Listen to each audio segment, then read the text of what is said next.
It's the second and last day of the G20 foreign ministers meeting. The gathering of the most developed and developing countries seeks to, among other things, build consensus on how to approach and resolve some of the world's most intractable problems. My colleague Vuyo Mvoko is live for us from Nasrec, south of Johannesburg, which is where the gathering has been conducted. Vuyo, good morning. I believe proceedings got underway a while ago. What happens once that contentious issue is out of the way? I want to reflect, though, on yesterday when the president, of course, the elephant in the room was what happened in the lead up to that with the absence of the US Secretary of State and the downgrading of their representative. The president really seemed to downplay all of that.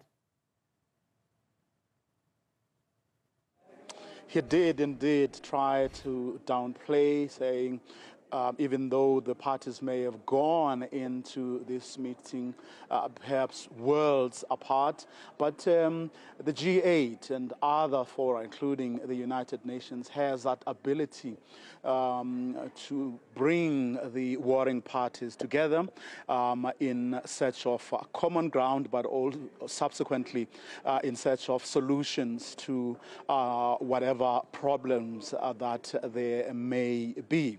So about half an hour ago or so, the host, our Minister of International Relations, Ronald Lamola, kicked off the proceedings as the chairperson.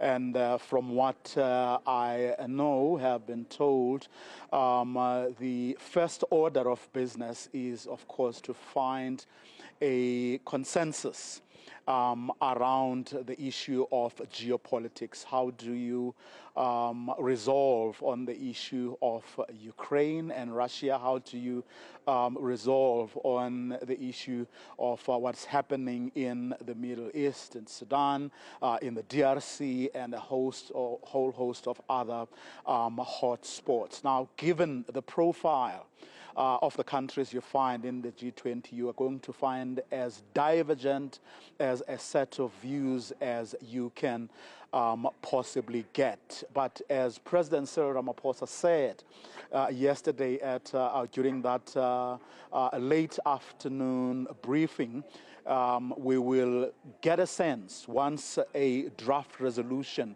is put to that meeting and something is arrived at when everyone gathering here gets to sign off on the declaration. So we will see what happens there in another few hours. Iman. All right, Vuyo, a lot to look forward to at that crossing. And of course, major issues we understood, of course, in the lead up to this. It does really set the tone for how the rest of the year progresses, culminating in the G20 summit at the end of the year.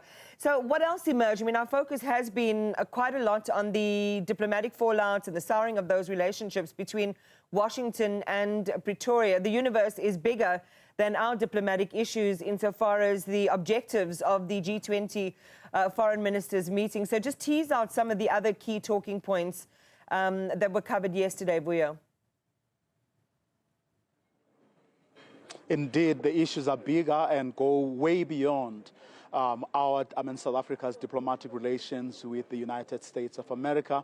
But they also, the issues go beyond the geopolitics in this country. So what the other issues entail, of course, just energy transition. They also entail such issues as how to resolve the issue of debt.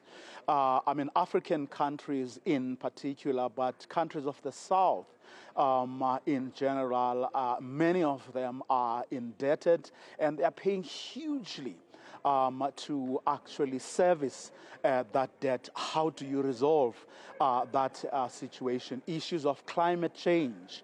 You know how Donald Trump in particular feels about that particular issue, and the United States of America has more often than not in the past actually taken a very hard line, whereas other people and the continent of Africa in particular and the countries of the South more general, feel that such countries, those countries that pollute the world more than others and historically have had the biggest contributions, should actually pay. So those are some of the issues that they need to resolve on. But as one of our senior diplomats told me this morning, the first business is resolving the geopolitical issues, because that's where the most contentious issues are. Once you pass that hurdle, it becomes easier and easier